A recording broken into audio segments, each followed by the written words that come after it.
Basically, I heard Shadow of Intent. I heard The Heretic Prevails, and I was like, holy shit, how does this work? And, he does everything in that song. Everything. That's kind of what made me essentially want to learn some more stuff. I'll straight up give it the praise right there. I heard Shadow of Intent. Then after that, I heard Lorna's Shore. I heard Immortal, right? And all the different tones and stuff. And then later on, I delved deeper into Lorna and heard Tom's stuff. And I was like, oh yeah, Chelsea Grin. I remember Chelsea Grin. I didn't know Tom was with him now, And these vocalists just made me want to experiment and try to do different things. I kind of just was just like, well, this is what I wanted to do back in the day with Suffokate, and they wouldn't let me do it. They wanted to have a very pristine sound. So with this band, why not? I'll learn how to do these different techniques. I guess I just got inspired by all of these newer bands being able to do all these incredible sounds. Real quick before we start, I just wanted to mention that we do these podcast recordings live on stream. We stream every single Wednesday at 6 p.m. EST on Twitch. It's an opportunity for you guys to come hang out, interact, and ask your questions directly to all of our guests. We also have a Discord if you want to keep talking more about deathcore and metalcore, or simply to keep up with everything that we're doing, upcoming guests, and all that jazz. I'll leave links to both of these things in the description wherever you are watching or listening. And with that out of the way, please enjoy this episode.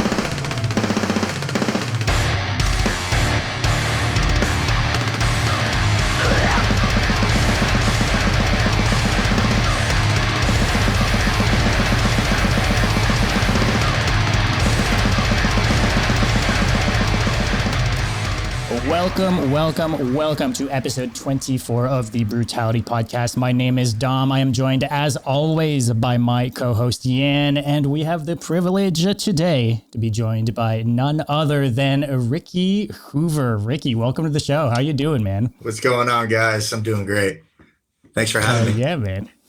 So it's an honor, honestly. When we told her, everybody's super stoked, man, for real. It's always exciting for us to have someone who's killing it today, but also was killing it back then, because it's such a big perspective and different perspective on the scene. So it's awesome, dude, for real.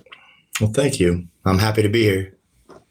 Hell yeah. Before we kind of dig backwards in time, I'd love for you to maybe talk to us about the latest tour you guys did. You guys did a co-headliner with Mental Cruelty. How'd that go? I saw a lot of the shows were sold out.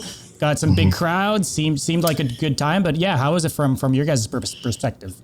I mean, we were all blown away, yeah, there's a lot of sold out shows. There was a lot of close to sold out shows, really incredible crowds. We had VIP meet and greets before as well. So we were kind of all just blown away. I tend to set my expectations real low. So, I'm pleasantly surprised when stuff does well, and it did really good. So very thankful, Cool, man. It was cool it's been cool, I think, just to see you, back in full force all together, with a new band and doing music again. I know for a long time you weren't expecting to be doing any more new music, and we weren't either, to be honest. So it's been a welcome surprise for us as well, I think. How does it feel for you to kind of, if we go back to maybe the beginning of Sulfur, to be away from playing shows for 10 years, from releasing music for 10 years, and kind of coming back? How's that been for you and doing the band? It was crazy, to be completely honest, I never planned on coming back to music at all. I was officially done. I was just kind of over it, I guess, because of how negative it was before for me. And, COVID happened, and in Nevada, I wasn't able to work. So I didn't really have a creative outlet anymore, because barbering for me is creative, So that's kind of why I just decided to start music again, and had no idea and no plans of it doing what it's doing. We'll play a few tiny little gigs here and there just for fun. And the first show back was insane. I think our first show we had over 400 people. Yeah. Can you talk us through the how you guys ended that set? I love the laugh. Well, you know, someone had the, I don't remember exactly who had the idea of teasing people with not the first beginning part of Not the Fallen. But we did that on our first little tour too, as well, just for fun, you know. a lot of people got a little salty about it. It was great. You know, it was great. Yeah, just to comment on the barber thing, while we're here, I need to say that I became a barber for 7 years simply because I saw you becoming a barber back then.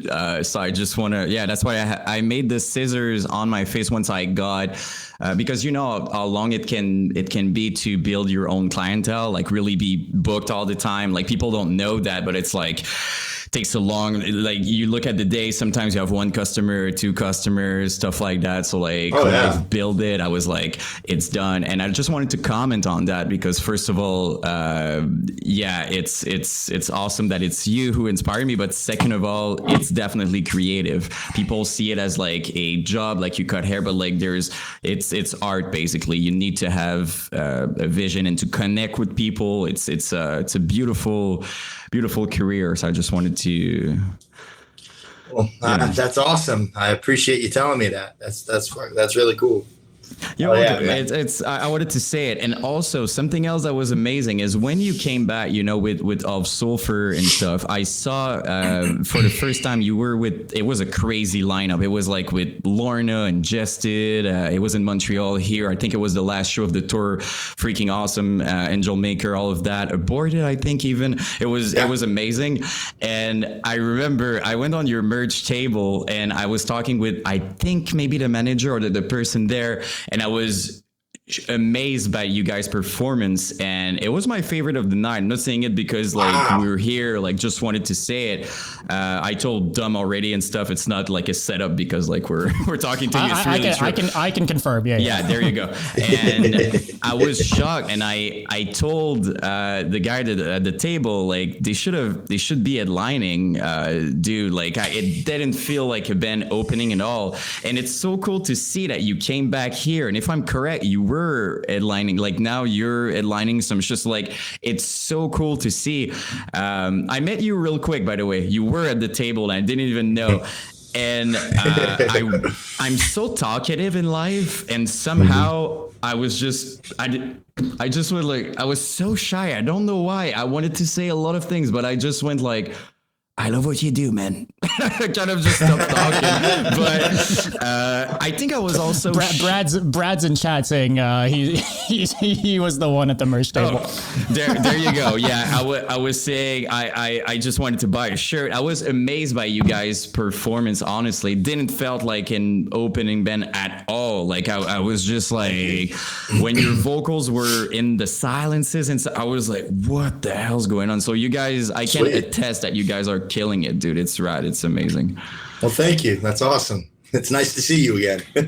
yeah. And now I can talk. I can say more than one word. So that's great. But I wanted to say that because it must be a cool feeling to, you know, come back and headline and see how people are showing up, and happy to, you know, your band is basically thriving right now. So it must be a big thing. It's like I was saying earlier, I usually expect the worst.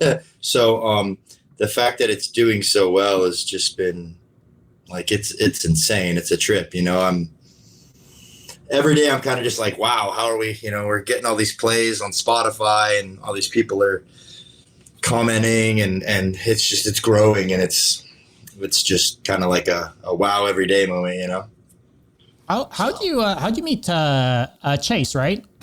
So how do you meet him? You guys are both in Vegas, but like he wasn't like a part of other like big bands or anything like that, right? Like no, he was in a band here, a band called Sigil, but he was not in that band anymore when we connected. I posted something on Instagram wanting to do music.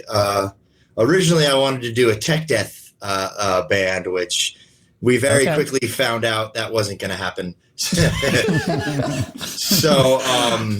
So a friend of mine linked us together and wrote Chase saying, "Hey, Ricky's looking for people to play music again." And it's funny because Chase was like, "Well, he's not going to want to do it with me. He's not going to like the stuff I write or whatever." And then I think she sent me the video of him, and it's him playing Steph Carpenter, super sparkly green Telecaster style body, and I was like, I love that guitar. And then I started watching him play, and he's just a very good guitar player. He's very like rhythmically on point. Like it's just very good, and kind of hit it off and started building the what ended up being the first lineup of the band, and kind of just were like, let's see where it goes, just for fun, and we recorded the EP and started putting teasers out. I mean, I remember, I think the first day I announced it on Instagram, it was just the logo, and my phone died 2 days in a row because I had notifications turned on, and all the notifications kept killing my phone's battery for 2 days. So we were kind of just like, whoa, all right, this is kind of crazy. So, and then I think maybe like clockwork, maybe later on that week ish, I was getting hit up by like booking agents, a couple indie labels, some other kind of stuff like that. So it was it was pretty crazy. It happened really fast, so much to where we kind of were just like, all right, let's try to catch up with this. This is, hit the ground running. You got to go through all the emails and pick and choose. I'd be curious because maybe comparing back in the days to now, like you could have come back to a band with next to no opportunities, right? Or like kind of started at the bottom of the ladder again type thing. But from the outside looking in, at least it seems like, especially the second year of the band, like you guys were doing the tour that Yen was talking about, the Pain Remains tour, and some other really big lineups. You guys did that As I Lay Dying Whitechapel tour as well, like second year of the band, which is like bigger than anything you had really done with Suffokate, right? Like or at least comparable, right? Like compared to comparable, yeah, comparable for sure. Yeah, I think with Suffokate, I mean, we did a ridiculous tour with like the Faceless, Dying Fetus, Suffocation, Vital Remains, In Full Darkness. Forget who else was on that one. And Suffokate played a lot of Europe stuff, and we did we headlined in Europe, and we did a Russian tour too, which was pretty crazy back in the day.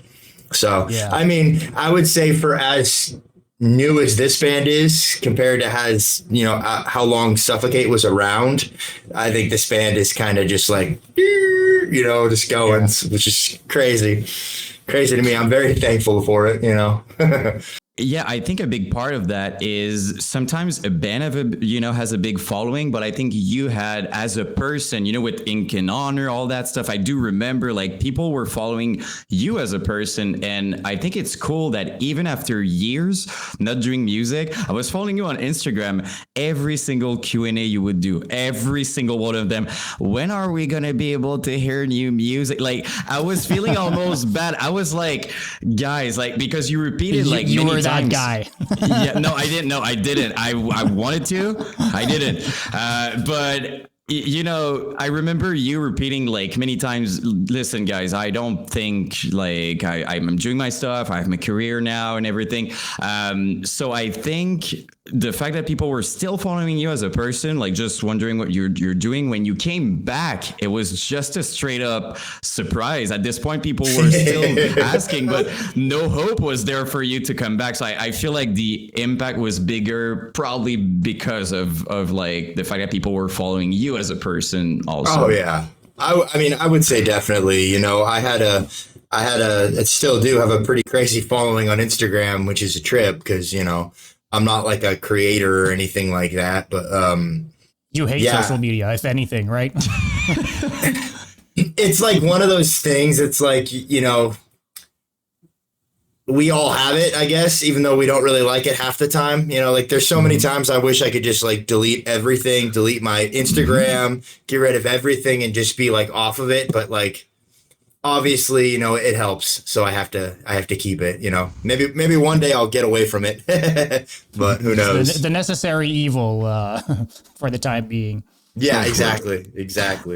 Yeah, another thing that I'm super curious, and it's more like a fitness question, I guess. And I know probably people have asked you that before, but while you're on tour, do you have any tricks to to eat well or maintain, like a healthy lifestyle? I'm very curious about that. Well, so I mean, like, I'm very adamant on tour of working out every day. You know what I mean? Usually the general rule of thumb for touring, at least in the States, is you always try to go to a Planet Fitness, the night, like, that you drive through the night and try to get to the Planet Fitness, and you can park there because they're 24 hours. You know what I mean? Yeah. Usually 7 days a week. It's the new Walmart parking lot. Exactly. Standard now. It is though. It's true. And I'll set my alarm. I got my pre-workout, and I'll wake up early and I'll go get my workout in. And, I'm very much like pretty strict on doing that, because it's not just for like physical stuff, and whatnot. It's kind of like a mental thing too. Like I need to work out, as far as nutrition, it depends on what you're touring in. We've been very fortunate with the last tour to be able to tour in a RV, which helps because there's a fridge in there, and you can go to like, I don't know, say Walmart, and just get like, I'll just get chicken, you know what I mean, Yeah. or stuff like that, and that helps a lot with trying to eat clean. I hate fast food. Fast food ruins me. So I try as much as I can to not eat fast food on tour, you know what I mean? Some of my dudes do, but I don't have that iron stomach anymore that I used to. Like I can't eat that stuff anymore. It ruins me. Yeah, that answer, because in my mind I was like, there's no way he has that, that much of a big discipline and like workout, and he's eating fast food the whole time. Like it's impossible. And he's just like leaves and he just like eat horribly and just like do. So I was curious about that. I mean, when in doubt, you try to eat as well as possible. There's sometimes that can't. Like if I don't eat super clean, I just have to make up for it with cardio or with working out. You know what I mean? It's you try to eat as clean as possible, but sometimes you can't, I guess. I don't go and be like, oh, I'm going to take all this Del Taco or all this Taco Bell and just, I'm craving that. No. Yeah. I'm a chicken and rice guy. I like chicken. I like rice. I like greens, green beans and shit like that. So I try to eat all that stuff. The mindset changed a lot. Like when you're younger, it's I guess like you're treating yourself by eating fast food, but like I feel like now it's the opposite. Like you're treating yourself by eating well, eating good things instead of eating crap. Like that's how I feel.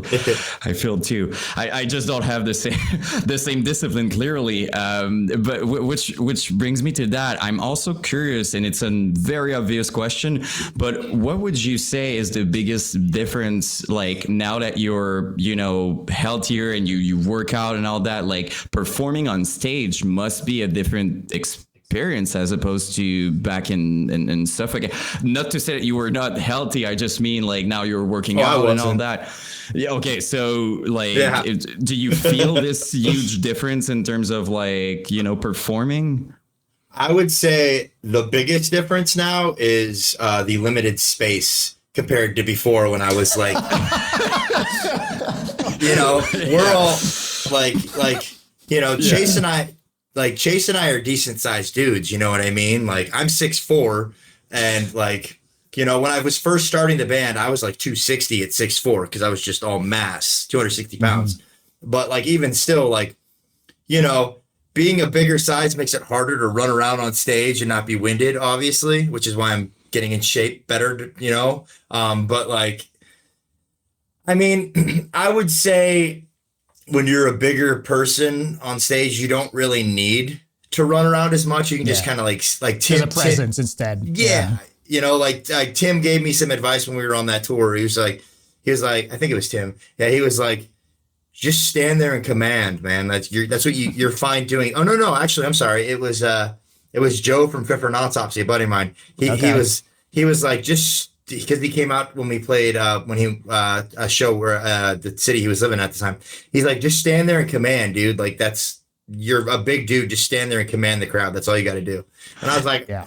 all right, man, I'm gonna take your word for it because you're fucking awesome. So you know. Yeah, and I can say that it's true because I do remember the show, and I'm not kidding. I would hear people next to me saying, "How big is that guy?" Like talking about you on the stage, like as you were performing, people were like, "I wouldn't fuck with him." Like, what the hell? People don't care if you're running or not. It's like it's still impressive. Yeah. Yes. Some of the most brutal dudes in deathcore and death metal are just that. True. Just like big, massive dudes that just have these really you got to have the vocals to back it up. I think there is that, right? But when you've got like a particular style of vocal, I think that sort of thing just works so well. Like I always think of like Elliot from Beneath the Massacre. Like that dude's fucking massive. He doesn't need to run around. Like he just looks at you pissed off and screams into the mic, and that's all we're here for, you know? We toured with them actually, Beneath the Massacre. They're all awesome. Oh, yeah. I remember Elliot. Sick, yeah. Elliot got mad at me because at the time I was always trying to like Skype my girlfriend at the time. And he was always like, Ricky, why don't you come and do anything with us? Quit trying to talk to your girlfriend all the time, or, you know? And I'm just like, I know all of your entire band trains like MMA and like shit like that. Just don't hurt me. I'll go wherever you want, bro. Don't hurt me. You know what I mean? Because I think I was like 165 pounds at the time. I like in Suffokate, so I looked like I was sick. You know what I mean? I was like, you could break me in half, dude. I'll go wherever you want. You know? Compared to them, especially, I guess, right? Yeah, they're fucking huge. You know, I mean, but then you have other singers who are like back I said, back in the day, I was a tiny little dude. You know what I mean? Like, I mean, a lot of singers now are not. It's kind of crazy. Like some of the gnarliest dudes are kind of skinny guys. You know what I mean? Like look at Will from Lorna Shore. He's incredible and can make gnarly noises and has crazy volume and presence. And he's a pretty skinny guy. You know what I mean? You know, he's kind of tall. He's tall, but you know, he's still, you know, he's not a massive dude. You know. He's very not running around on stage either, right? Like that's one of those guys too that can kind of just command it and that's it, you know? He doesn't he doesn't need to. Everybody's in awe of him wherever he's at. You know what I mean? So yeah. Very sweet guy. Very sweet guy. It was funny during the tour, like the show was talking about, like before when Ingested was playing, he was shooting a Nerf gun on them as I was, and I'm looking and I'm like, is it like Will on the balcony, like shooting on Ingested? And then like super, like he's laughing and then you see him on stage and I was like, he didn't like, it's flawless. Like this dude, like honestly, it's incredible. As you said, like he's not a big dude, but the way he sounds, you're like, okay. That's like 10 out of 10. It's freaking crazy. Someone in the chat, by the way, said Jamie from ID Clarwar, him too. Yeah. Freaking That's one incredible. pissed off looking dude for sure. I love Jamie. He's such a cool dude. Like every time I see him, I'm just like all hugs, and he's a beast. He's such a beast. You know what I mean? He just, and when he's on stage, you're just like, the face is just incredible. Yeah, exactly. Yeah. The eyes. It feels like, exactly. His eyes are about to pop out of his head. Like, you know, he means it. Yes. Oh yeah. Definitely. How about we take a little trip back down memory lane? Like, how would you say? I don't know, because you guys did a lot of tours, especially early on with Suffokate, with some like really OG kind of deathcore bands that aren't necessarily around anymore and stuff like that. How would you say the scenes changed from back then in terms of deathcore and where it is now? So when I came back to music, I kind of had to reintroduce myself to some of these like different names for genres, right? Because when I was doing it back in the day, beatdown was not what beatdown is now. Like we called beatdown like, you know, throwdown and bury your dead, and like that was beatdown, you know, and like what's beatdown now was just called deathcore to us. You know what I mean? You just had some deathcore that was more metal than hardcore, I guess. But now there's some different names and whatnot.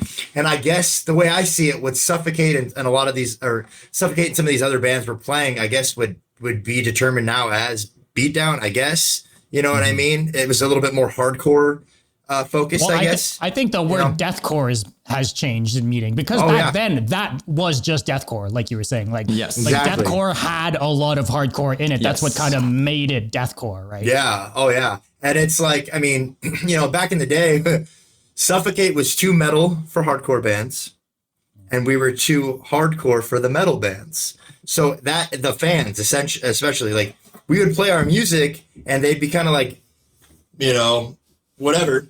And then I would do like a guttural or like a lower voice, you know, because I always went lower live than the band would let me in the recordings. They didn't want me to do, yeah. It's something I did. It was just something I did because, you know, why not? And, you know, they just had a very specific sound they wanted us to have, which is fine. But once I started doing vocals, the guys who were like crossed or like that were just like, all right, I can get into this, you know.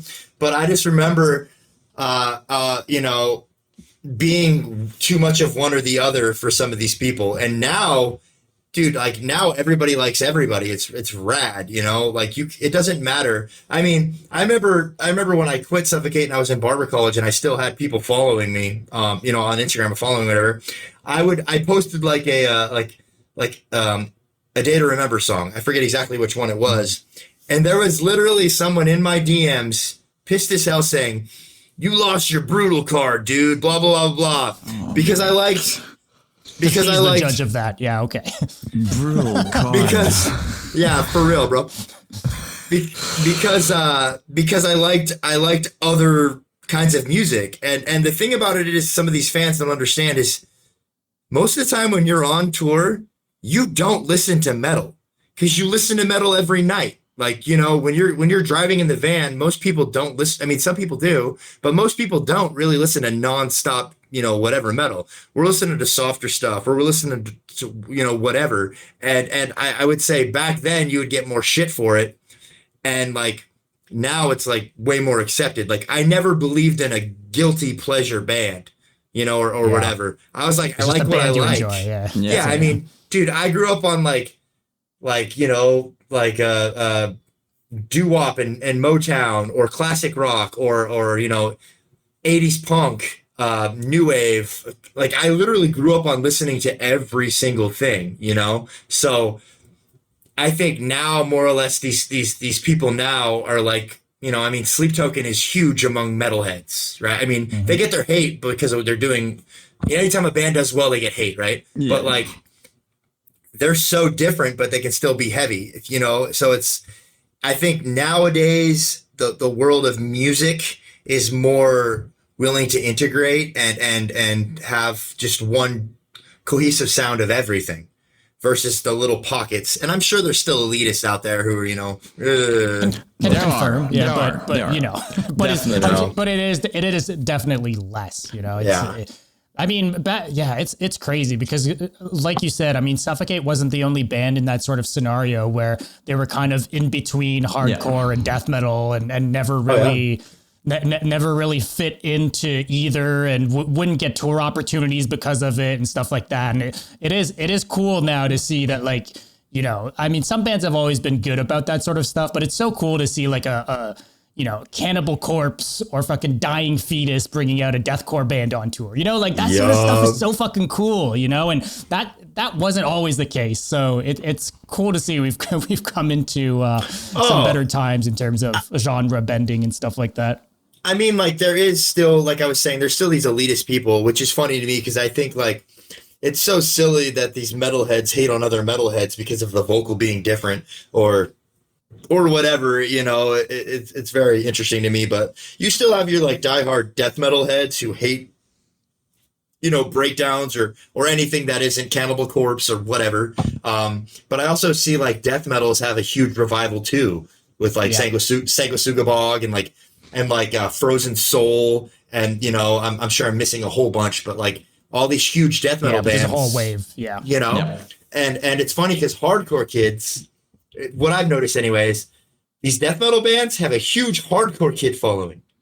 Like you see these fans, you're like, you don't look like a death metal fan. You look like a straight up tough hardcore guy. Yep. And they love this style of death metal. It's rad. You know what I mean?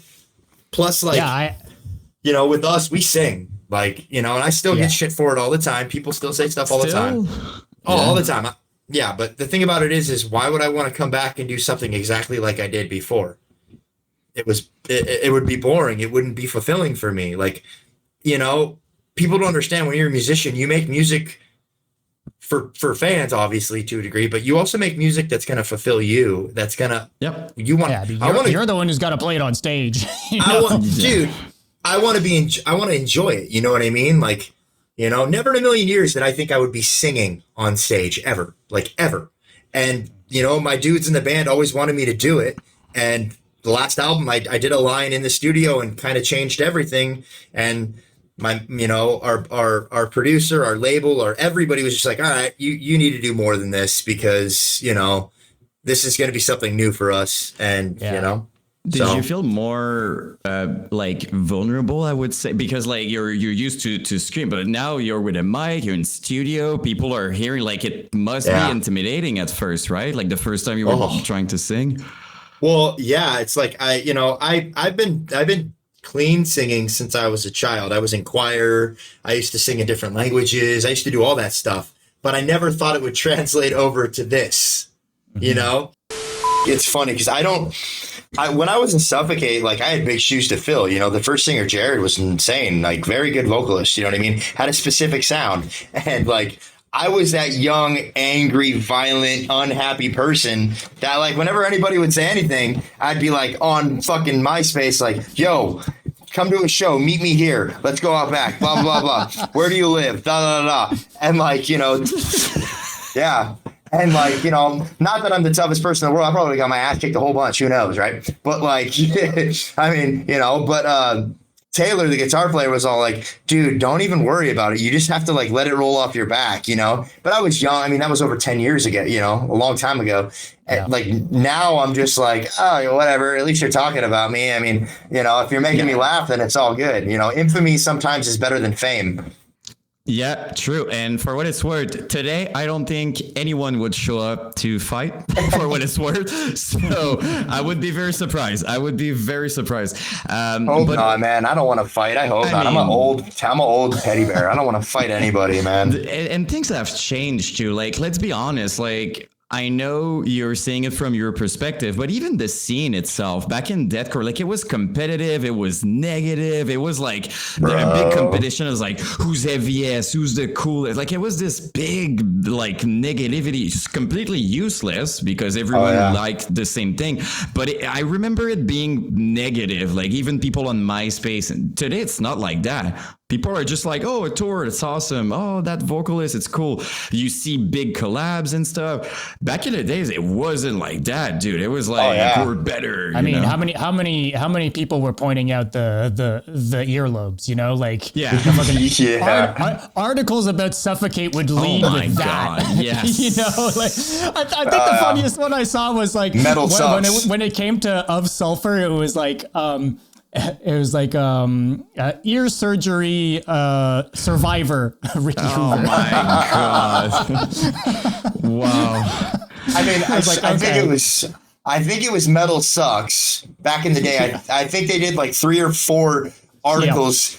Like 3 or 4 articles specifically about my ears being stupid or something. Yeah. You know what I mean?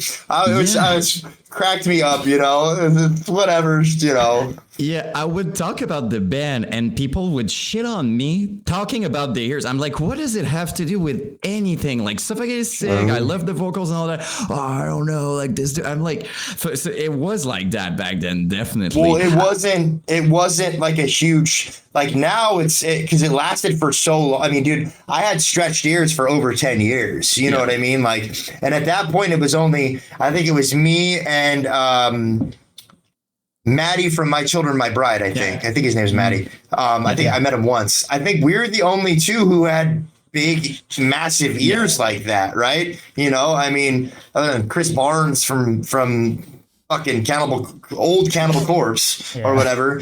I mean, I'm sure there was others, but for the most part, I'm pretty, and obviously Phil from Whitechapel, but he didn't go as big as we did. You know, I mean, my ears were almost 3 inches in diameter. It was nuts. I could fit the freaking top of this in there, you know? And, yeah, which is crazy, right? But for some reason, it was a topic of discussion, which actually worked to our benefit. Because, like I said earlier, infamy is better than fame. I think, you know, like if people are talking about you, whether it's shit or positive, they're still talking about you. And we got to be known as the band with that dumbass with the big ears. You know what I mean? Which was great for me. I was all about it, you know. And then it translated over into the new band. Oh, whoa, he got rid of his ears. You know? Yeah. And even I would say beyond that, you were also a big, I think, like, as much as people were hating in the community itself, like I stretched my ears and my goal size was this because I was following. So you also influence people, you know, in a very cool way. I remember the company with your dad, right? Yeah, it was awesome. Like you guys would do Q&As and stuff. It was like a cool, like wood texture, all kinds of colors and stuff. It was, you know, awesome. So I was seeing more of the positive, I guess, side of that. I never really understood the, oh my God, I'm like, yeah, you're still talking about it, dude. You're sharing the band videos and you're talking about the dude. You're helping them, but you know. Dude, if we would have had like if there would have been like the meme culture that there is now, back then, oh man, that would have been amazing. Like I would have just, you know what I mean? You would have been able to farm that shit for sure. Hell yeah, dude. Hell yeah. Like, you know, but I don't know. I think anytime anything's different than what the normal is, like, I mean, dude, you know, like we're fully covered in tattoos. We have tattoos on our faces. Like, you know, it's getting there, but it's still not the norm, you know? I still see comments all the time of people being like, oh, good luck getting a job with those tattoos, blah, blah, blah. You know, good luck doing this. Little do they know, I guarantee you, most people are like us, covered in tattoos or whatever, own our own businesses, are successful as hell, have careers, do this and that. Like, you know, it's just one of those things. And back then, the ears being so taboo, right? Everybody had them to a degree, but not everybody had them at that size, you know? And that's the whole thing. And that's what helped, I think, my band back then, my old band, stand out, you know, essentially.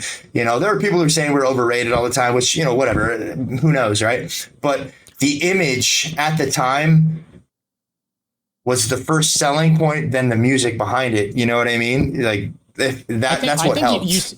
You say the image, but I think specifically you, right? Yeah. Obviously, like, because you were the personality and the front man within all of that. And like, it was more than just the ears. I mean, you were fully tatted and like a part of like tattoo, like culture and all this stuff as well. So how did it feel for you, I guess, because you were like, as much as we're talking about the hate and all that, like you were like, especially at that time for those specific reasons, kind of like an icon to that scene, right? Like whether you see it like that or not, like I think there was, it was the very deathcore look, and whether that was like you that you know, a chicken or the egg type thing. I don't know which one it is, you know, but I think a lot of people associated your look to deathcore, like for sure, right? Like kind of a face of that sort of.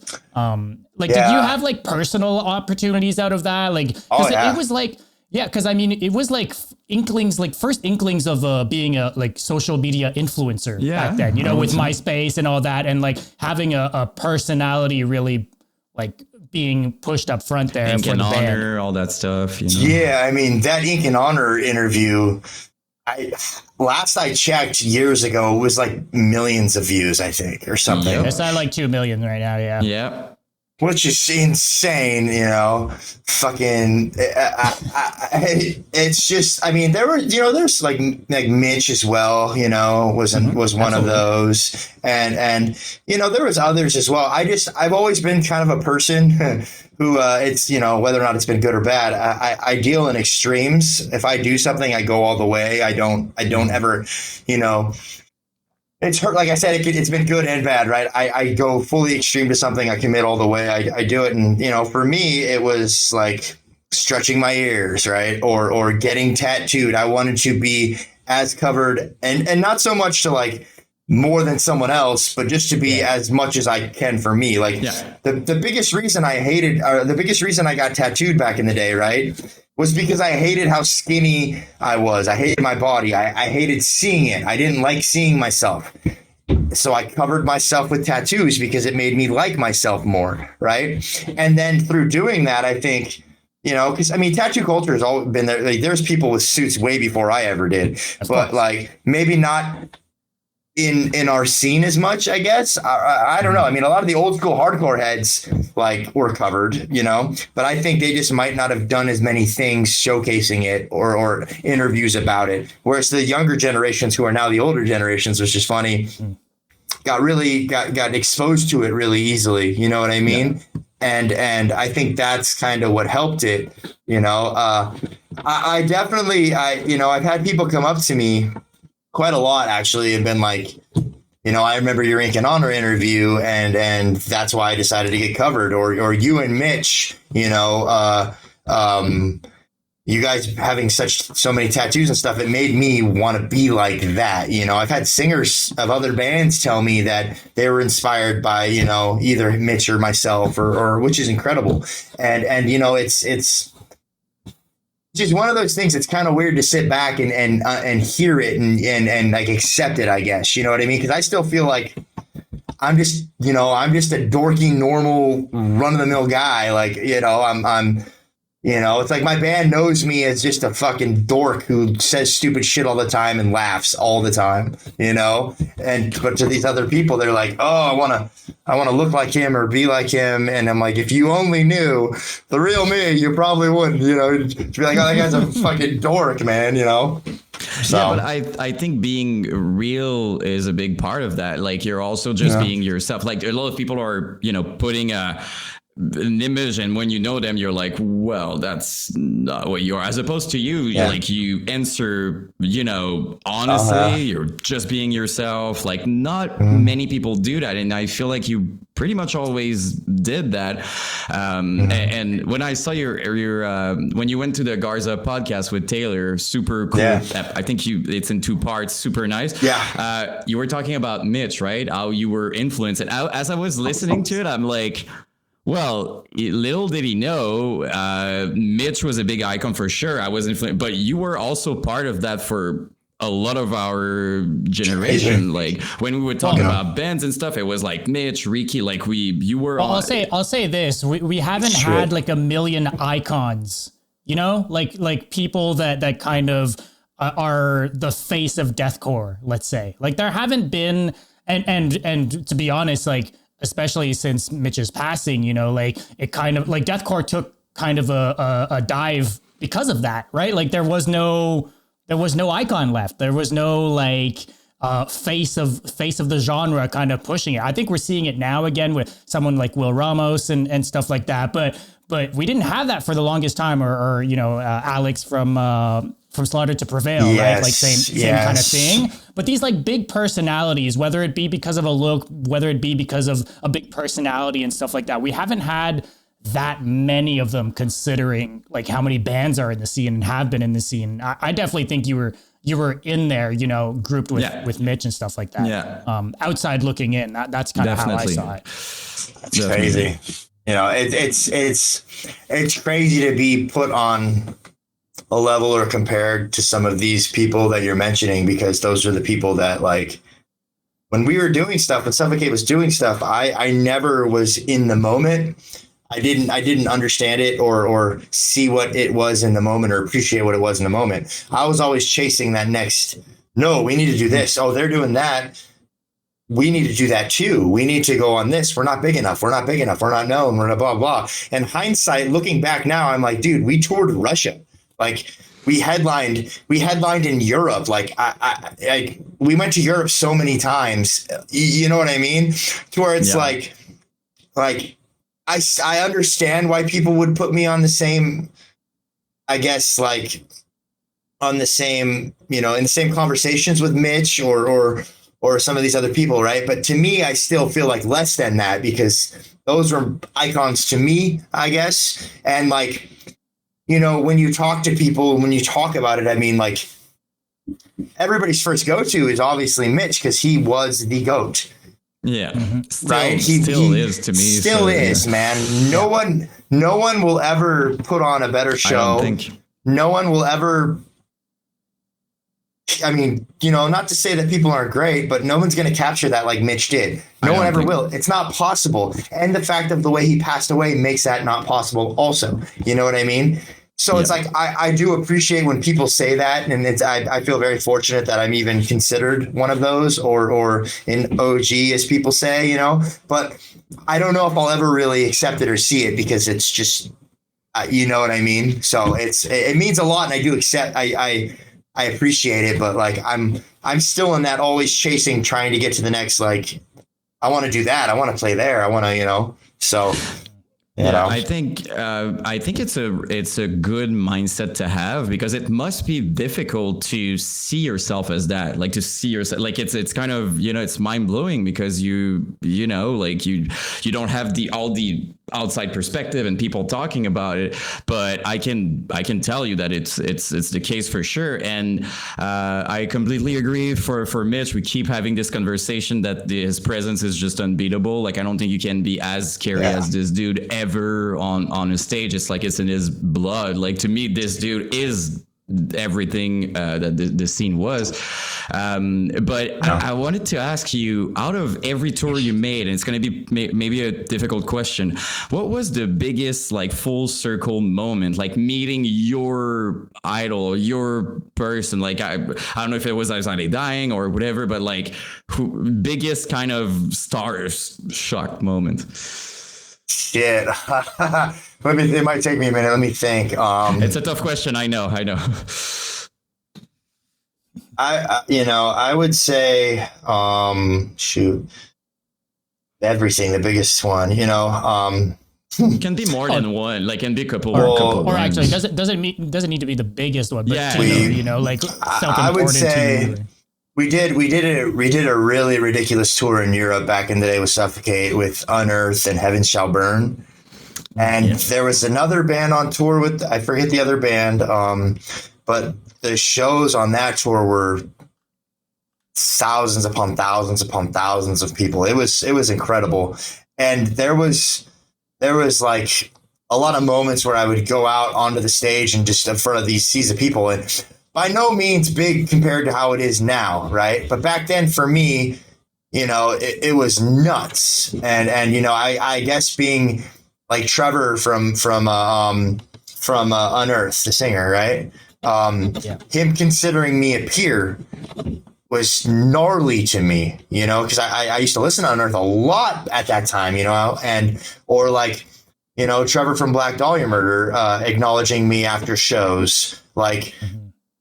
That was, it kind of took my breath away. I didn't really know how to respond when he knew my name, knew the band, and was like, I was just like, what is life right now? This is crazy, you know? Yeah. And like, as far as like, you know, I mean, we did some shows with Bury Your Dead, and like, Matt from Bury Your Dead pulling me up on stage to do vocals with him, or like, just there's been a lot, dude. We were on tour with the Faceless and Dying Fetus, and Derek, the singer of the Faceless at the time, who's now in the Zenith Passage, one of the best vocalists of all time. Like that guy's incredible. He said the drummer from Misery Index watched us play and complimented my voice to him. That right there was another one of those moments where I was just like, this is wow, dude. Like what, you know what I mean? But those moments are kind of like, they're huge when they happen. And then after you're kind of like, oh, you know, you I don't want to say you forget them because you never forget them. I'll never forget, you know, a lot of them, but they kind of like, I guess they just become part of a list of wow moments. You know what I mean? For sure. So, which sounds kind of asinine, but it just kind of happens that way, you know? No, but I mean, it's after a while, it's not like you're thinking about the particular moment in every waking moment of your day. You know, you just pass. You know, it happens. It's cool, and then you might think about it every now and then, but it's not like it takes over your life. You know? Oh yeah, exactly.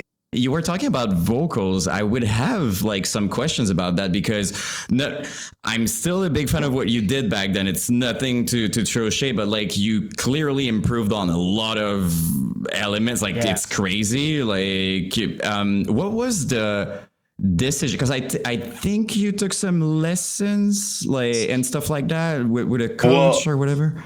So David Benitez is my coach.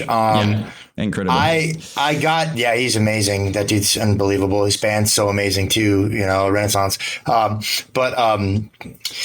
So we recorded our EP and I did my whole voice, vocals and stuff on the EP, which, you know, I pushed myself a little bit too hard and I didn't properly do the things I should have with that EP, as far as warming up and this and that.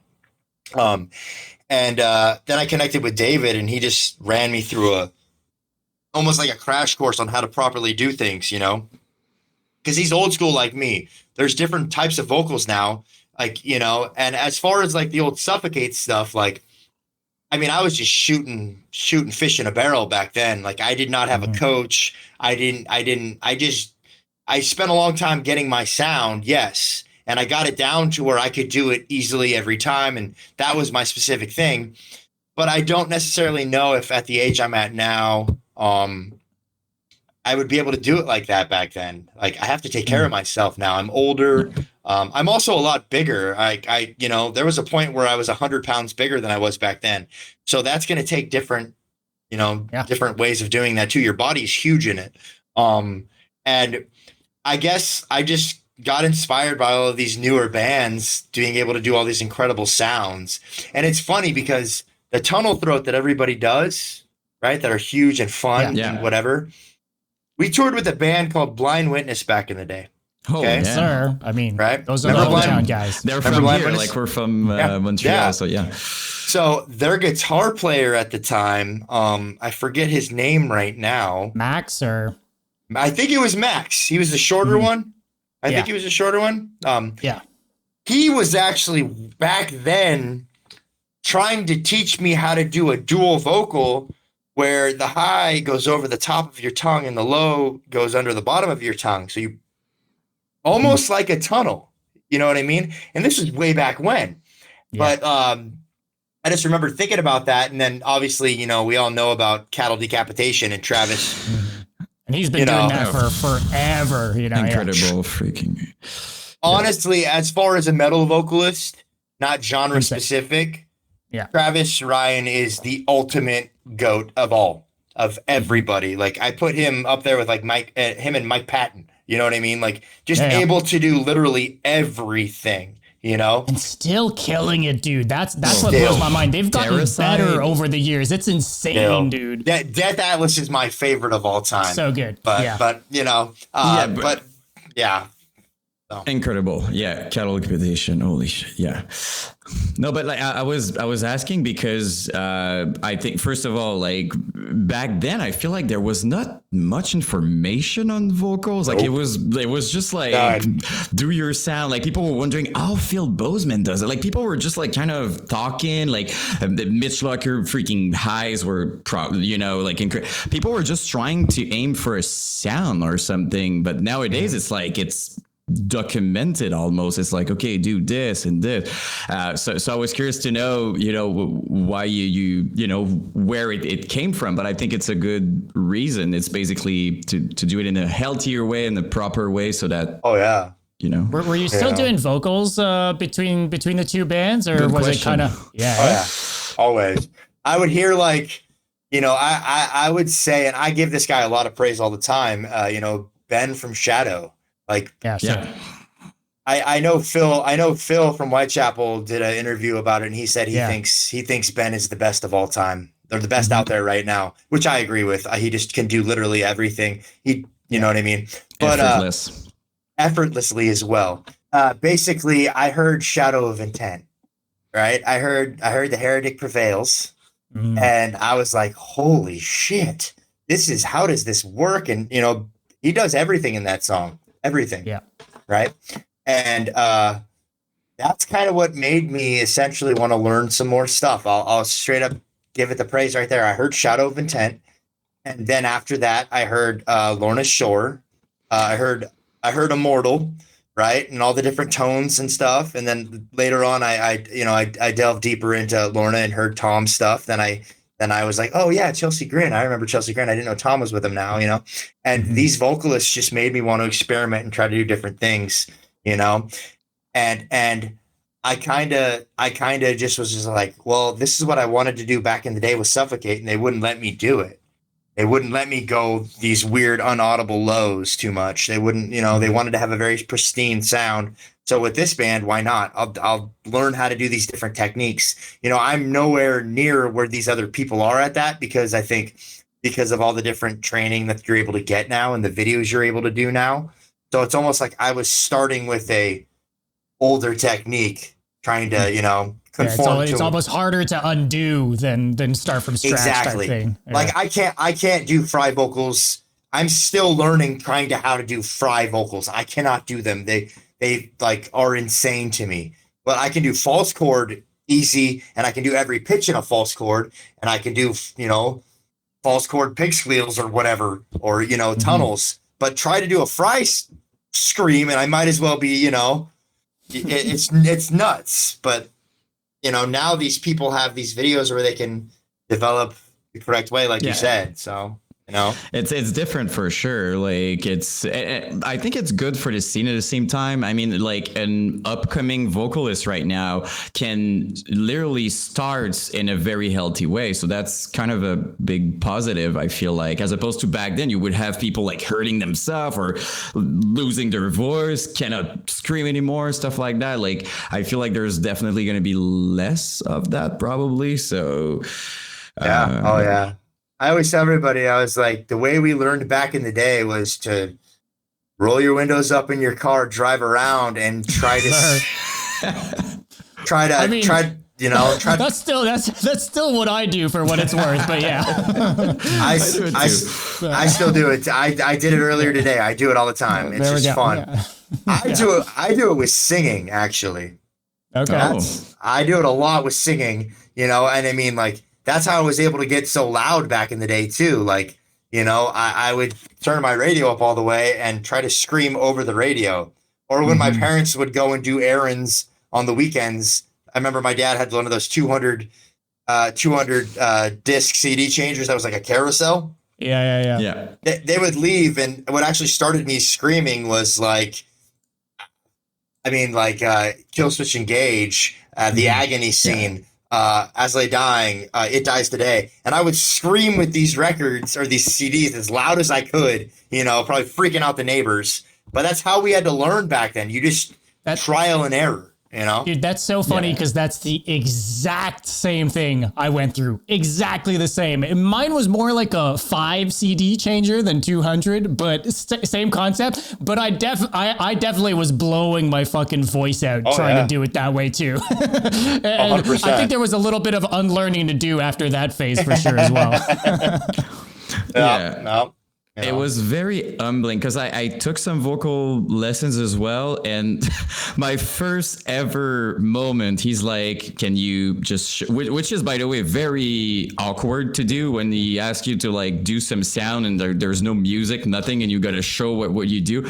And I do something and he's like, yeah, that's not it. I had to relearn basically everything, but I feel like anybody who wants to do vocals could in one way or another benefit from vocal coaching. Like there's no way it would be useless or whatever. Like it's just gonna help and you won't blow your voice like I used to do. 100%, especially with all these different sounds now and all these different,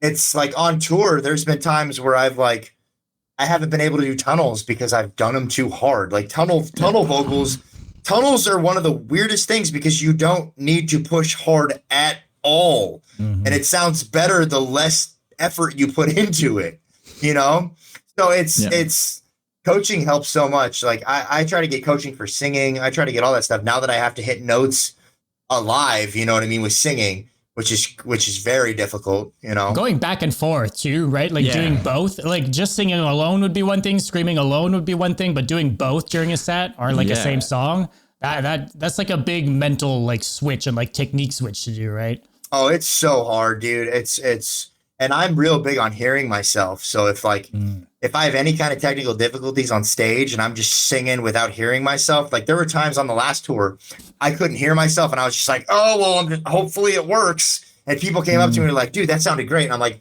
sweet, because I have no idea. Like, thank you, you know?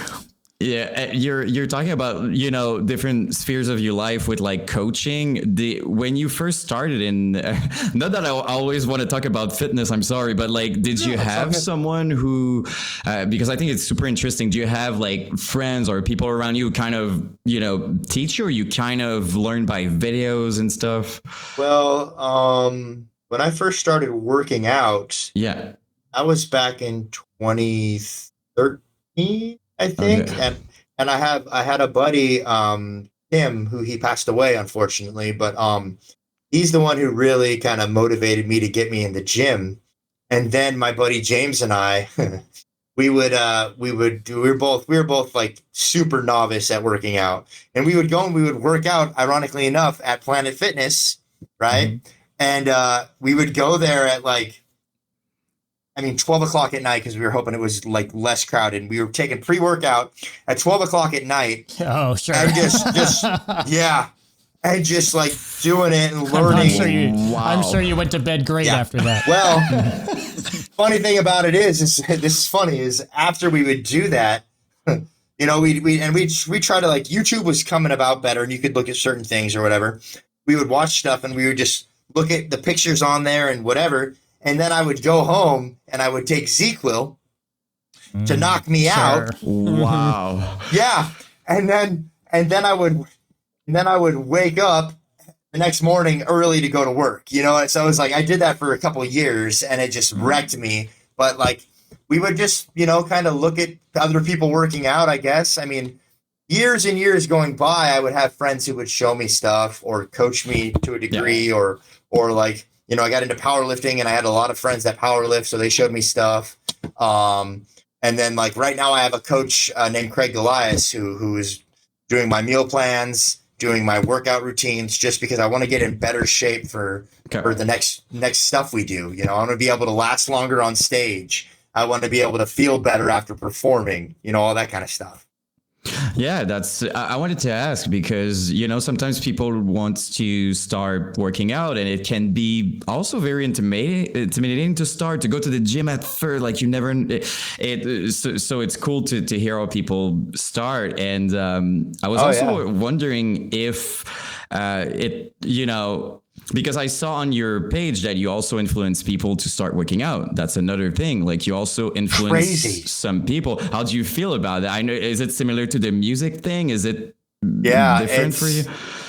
It's that trips me out too, you know? And like, I think I've kind of, now that I've been on this plan, I'm way more motivated now than I've ever been before to lift, I guess, and to eat right. So knowing that people watch my stuff and are like, it helps them. I've been posting a lot more about it and I've been talking about it more in my stories. But yeah, it's just here. It's crazy to hear that I influence anybody to do anything, you know, to be honest, because, you know, there was a funny thing on stage I said one time because I had a joke with Chase. I forget exactly what it was now. I think I said something like bleed for me or kill for me or some shit on stage. And like, I said it and like I literally immediately started cracking up with the mic, right? You know, and I just looked at Chase and we're just like, that was ridiculous, you know? Wow. But no, it trips me out that people even care at all about what I do. You know, I just, it's cool, but it's also a trip because I feel like I'm just a normal dorky person, you know? It's the beauty of it. That's how. Yeah. Yeah, I'm only able to be myself. I've never been able to do a fake persona of anything. I've never been able to do it. So. It's the best thing you can do, I think, personally. Yeah. Yeah. Sorry about that. Dude, don't be. You're all good, my dude. We were talking about the Tumblr days, you know? You were alone on that. Oh, man. What's the face for, Ricky? I was a lot on Tumblr. This is correct, Yeah. I do remember. I still have people saying stuff about that all the time, but hey, as far as I'm considered, embrace it. Whatever, we're all that way at times. Why not? Screw it, Dude, we literally saw the beginning of social media. It's pretty huge if you think about it. Like, I mean, like MySpace, Tumblr, all that. So it was kind of all a primitive kind of social media compared to what we have now, and it's fun to revisit that and see, for a while, Tumblr was I remember asking like I Declare War questions. They would do like Q&As and stuff. It was the place to reach out to your band. So it was cool, I mean, I found Suffokate through MySpace Music. There you go. There we go. I knew about Suffokate, but I'm saying I found that they were looking, and that's why I tried out because of MySpace Music ads. You know what I mean? You remember when Ben would write looking for vocalists, looking for guitar player, and their name literally. Yep.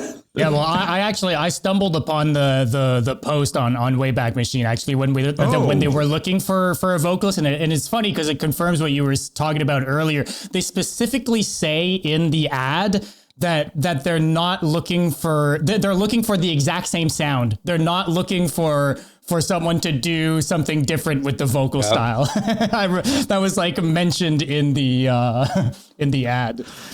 Yeah, not to throw shade. It's a special thing though. Like I feel like vocalists it's such like an expressive outlet. Like I would just be like, but depends on depends on everyone. I don't want to, it depends on what you want ultimately, but I'm very open about these things, like even a guitar player, I'm like, do your thing. So. Yeah. Whatever. All right. A couple short questions. Do you remember playing with the Red Shore? Oh my God. Because you guys did like three or four shows with them, right? Like basically their only U.S. shows I think they ever played. No, they were on a full tour. If I'm did a full tour with them? I think it was. I might have a flyer. I was trying to look because I have a bunch of my old Suffokate stuff hanging up on the walls and everything else. So I was trying to see if I could find the tour pass or the. I think I have you guys, Red Shore, and Hell Followed with King Conquer, Murder, Death, Kill. That was a full tour. Dude, what a lineup! Yeah, that lineup's fucking insane. And Hell Followed with it. That was our headliner, if I remember correctly. Yeah, exactly. Yeah. Yeah, they were amazing. I loved touring with them. That was after the two members passed away from the original lineup, if I'm not mistaken. And I mean, it's funny because I ended up marrying an Australian, you know what I mean? And she knows all of them. She knew, she knows Parkway Drive. She knows a lot of those people from back in the day. So it's like, she never heard of us, though. She never listened to us. It was funny. Okay. Yeah. Okay. Yeah. So. Was that a good thing? No. Sure. I mean, she was more of like a hardcore fan and a pop punk fan than a deathcore fan, essentially. You know what I mean? Yeah. She back then she didn't really, but yeah, that's funny, dude. I loved the Red Shore. They were so freaking awesome. I had a few Red Shore shirts that I think they're somewhere. Yeah. I do remember that there's one of your, most famous picture. You're wearing I think a tank top of the Red Shore. And fun fact, I didn't know the Red Shore. I discovered them with that. You posted a picture with the I'm swear to God. And I click and I was like, that's sick. I think I told you them, right? Like that's how I discovered the band. I saw the picture. I'm like, Red Shore? I thought the logo was so sick. I'm like, I'm pretty sure I'm gonna like that. Click on the band. I'm like, okay, I like it though, officially. I was looking at some footage too yesterday, and I saw you in a Fallen Figure shirt too. Those guys were fucking underrated as shit, and they're another band. I just thought of it because the logo is super fucking cool for that band too, kind of like rounded out on the sides. He went to, I think Sonic from Fallen Figure sang for As Blood Runs Black for a quick minute. Oh really? Yeah. I think, but yeah, Dan Sugarman was in there for a bit, and he's doing Ice Nine now, and as well. Dude, I just reconnected with Ricky from Ice Nine. Oh, cool. Because I toured with This or the Apocalypse back in the day, And apparently he was telling my bass player a story of where I was on stage and I stood up for them because people were talking shit to them while they were playing. And I guess he always liked that. So me and him just reconnected, which was really cool. You know, I had no idea he was in Ice Nine Kills. It was nuts, you know? Yeah, that's great. Talk about a come up, right? Yeah. Oh my God. I'm so stoked for him though, you know, and stuff like that. But like, it's a trip because people who are in music back now are doing it still, but they're in like these way bigger things. And you're just like, whoa, that's incredible. You know, it's fun to see when, especially people like working super. I feel like Lorna obviously is a good example of that, right? Like they've been around since a long time. Now, like they deserve every single bit of their success. And Ben's like, even outside of deathcore, we were talking about Knock Loose earlier. You know, like they're doing super well, but they've been around for so it's wild. It's cool to see, is what I'm saying. Well, you guys toured with Carnifex back in the day and have toured with them now. Right? Yeah. Like how different is that? You know, because they've been on the up and up ever since, right? Like slowly but surely, but they're fucking massive right now. Yeah. It's so funny because people don't seem to. I mean, I got the. Oh wait, hold on. Yeah. I got the Hell Chose Me. European tour with us, Carnifex, and freaking Vela Maya. Yes, sir. You know, that was in Europe. That was crazy. But I love Carnifex. Those are my boys. Like they're amazing. They've done so much for us, this new band and Suffokate, you know, that like they're legends, man. And people don't realize like y'all like black and deathcore. Y'all like symphonic black and deathcore, blah blah whatever. You need to give credit where credit's due because Carnifex, the breathing process. Absolutely. Like, these bands were doing what you like now back then. I mean, I wasn't playing then too. Dude, yeah. Like even, you know, I wasn't playing this kind of stuff back then. I was playing straight up deathcore, you know? And those bands, especially Carnifex, are a big, huge reason why it is what it is now, you know? I mean, there's other bands too, but like I knew Carnifex and toured with Carnifex and listened to their music and they made that shift to that style. You know what I mean? But people don't talk about it. I think, dude, they're like one of the bigger, more underrated bands. I feel because I think it is true. People don't give them credit for that style and you know we were talking to Scott a few weeks ago and you know it was an interesting conversation to talk to him about like how he feels now with like that symphonic deathcore being a thing now, you know, like it's special for them to be in the position where they're lumped in with that now, but you know, they've been doing it. Oh yeah. Forever. Dude, they worked hard. That's kind of how I feel about Suffokate, dude, to be completely honest. Like I feel like Suffokate was playing stuff back then that wasn't really liked by everybody back then, but now it's liked. I mean, there were people who liked it, but like now that style of deathcore is huge, huge, you know. So it's I definitely with the Carnifex thing, I will 100% tell anybody one of the biggest reasons that deathcore is the way it is now is because of Carnifex. Yeah, you know, because you look at the top bands right now, and it's bands doing the style that Carnifex have been doing forever, right? So without Carnifex, there's a big gap, you know, between what's popular now and back then. Yeah, and Winds of Plague, like Winds of Plague is another 100%. Huge one. You know what I mean? So like sick. It's just, I mean, it goes back to Bleeding Through and stuff like that too. You know, like Bleeding Through like, also. Bleeding Through. Yeah, legends. 100% Bleeding Through. Dude, pioneers. I mean, all those bands that we just mentioned Bleeding Through as their influence for doing what they eventually did too. Dude. So. Yeah, I think 100%. We talked about it with Winds of Plague too, right? I think we mentioned Bleeding Through. Yeah, okay. But and even honestly, Scott as a vocalist deserves more credit as well. Oh yeah, like, 100%, dude. He's amazing. He's been doing it forever, constant, like just perfect level of. He's amazing. I think he deserves more recognition. Well, also, Scott, you don't have people that sound like Scott. No. Scott sounds like himself. Like there's not a whole lot of people like if I hear a vocal, I know it's Scott. He has a very unique, distinctive, amazing sound. Like I love Scott's vocals.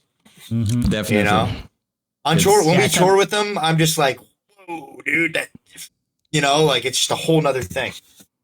Yeah, it's cool. It's cool to see them right now. You know, they're doing Chaos and Carnage, and like they're like selling out rooms, and it looks to be like big ass fucking turnouts for them. So it's cool. Oh, it's cool to see where they're at today, man. It's, oh, bro, they took us. They've taken Ov Sulfur on tour so many times, and they've done so much for us.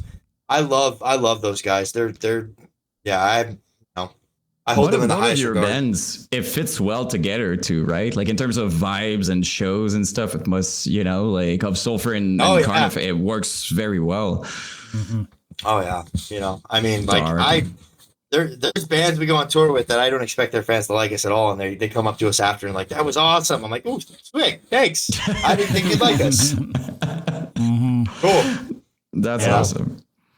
Yeah. All right, last little question for you. Not the Fallen, the music video, being in the swamp. Yeah, just curious. The behind the scenes of that. Talk to us a little bit about some behind the scenes for that one. It's still legendary. Have you gone back? Have you gone back and tried to watch that on YouTube? The resolution's so bad; it doesn't look like anything. Yeah. When I made the Suffocate video, I was like, "Is it me? Is it my fault?" I was like, "It's pretty difficult." Okay, so Ricky, effort versus amount of pixels on screen that we have in 2024. Yeah. Was it worth it? For Not the Fallen, I mean, you know, the amount of people that to this day still tell me they love Not the Fallen, you know, and I get people wanting me to cover it. I get people telling me like, you should do that, blah blah, this that, which, you know, I've thought about it, maybe I will, but you know, that video, we were up in the mountains. Right. It was like the first thaw of spring right after winter. Right. Oh, Jesus, so it's not warm out yet. God. Yeah. That water that I was in that I come up out of was like sub-zero temperatures. No. Yeah. So I almost got sick bad from that. It was pretty bad. And it took I think we did a couple takes and I said, I'm not doing any more. There's no fucking way. Well, was it to start the video or to end of the shoot? That was in the beginning. Okay, so because you still had to do the rest after. Okay. Yeah, because after that, planning. We went. Yeah, right. After that, we went into the 100-year-old barn to film the performance. Oh my god! That I thought was going to fall down at any second. This barn was full of it was terrifying. And I'm just, the entire time I'm trying to rock out or whatever, and I'm just like, yo, did that wall just move? What's going on? Oh my God. Dude, it was a 100-year-old barn. It was terrifying. And it took literally all day and night, or like it took so long. We didn't have any kind of catering budget back then. We had no food. Like nowadays you do a video, you have catering budget. You have all these different things, right? Yeah, at least got the Cliff Bars, right? You know, minimum. You have gophers to go get stuff or whatever you call them. I forget the name right now, to go buy stuff. Yeah. You have people, you know, it's a whole thing. But back then, dude, we're in the middle of nowhere in the mountains with a 100-year-old barn with some spooky ass ranch with no food, no water, like nothing. And you just have to do it, you know? No makeup for how sweaty you get. Like, oh my God. People don't realize this, but studio lights when you're shooting videos are incredibly hot. So they'll put stuff on your face to stop you from sweating. So if you can find a version of that video to where you can actually see it, there's beads of sweat just all along it's terrible. Yeah, but you know, that video blew up for us. So it was definitely worth it. It was a lot. You know, to be fair, we don't see the sweat in the video quality we have anyways, so it's all good. Maybe it was done on purpose, you know. Maybe. Yeah, and it's cool because like I mean, you did multiple with Ov Sulfur now, and they're cool, very dark videos, almost even I would say horror kind of oriented videos, which is awesome. Like I'm a big fan of like Conjuring and stuff like that, and it's Missy from MM Customs did all of our stuff, and she's worked with. I mean, everybody. She works with everybody. She's amazing. She's my favorite artist in that type of medium, you know, in that type of art. And, you know, this band and the imagery and all the lyrics and all the stuff that I write about, I wanted her because she understands it more than anybody else, I think. You know what I mean? It really, because to me, it's almost like movie level. As I said, like I love, Conjuring, all that stuff. And it's so, because it's easy in a video like that to become, like old much, and then cliche, you lose and then you lose kind of but it's perfect. Like it stays dark, it fits, like a lot of subtle things in the background. It's awesome. Like I feel like all the videos are, in terms of art style and production, it's incredible. I mean, she did Earthen too, which is completely different from her normal style, and she did I know that though. Amazing. Okay, she did that. So all of our videos were done by the same team. Always the same thing. Okay. I thought it was a different. Honestly, I would have thought it was a different production. Okay, cool. That's awesome, dude. Pretty rad. She's my favorite, and the whole team, everybody in that we've tagged them all in all the posts. They're amazing, so I love them. I would work with them again in a second. Cool, man. Probably. Well, what are we at? We're at like 2 hours now, I think, almost. We'll cap it. We'll cap it there. But no, but dude, I mean, but seriously, thank you for taking the time, man, and hanging with us and dealing with our bullshit tech issues. When we, I think it's my Wi-Fi. So honestly, thanks for dealing with me. Of course, man. But yeah, we really appreciate, dude, because for real, when we started this, your name was like in the first 3 names. We need Ricky on here, so like it was a big deal for us. Hey man, I would thank you for having me. Anytime you want me to come back, just let me know, and if we can schedule it up, I'm always willing to come back and have this. This is really fun. You guys are awesome. All the people in here are really cool, so I enjoyed it. Thank you so much. Well, thank you so much. Yeah, we will definitely reinvite. Yeah, we'll take you up on that, I'm sure. Yes. Hell yeah. For sure. Right on. All right. Well, thank you, man. Guys. Enjoy your night. We'll keep in touch, all right? For sure. Take care, guys. Bye-bye. Take care.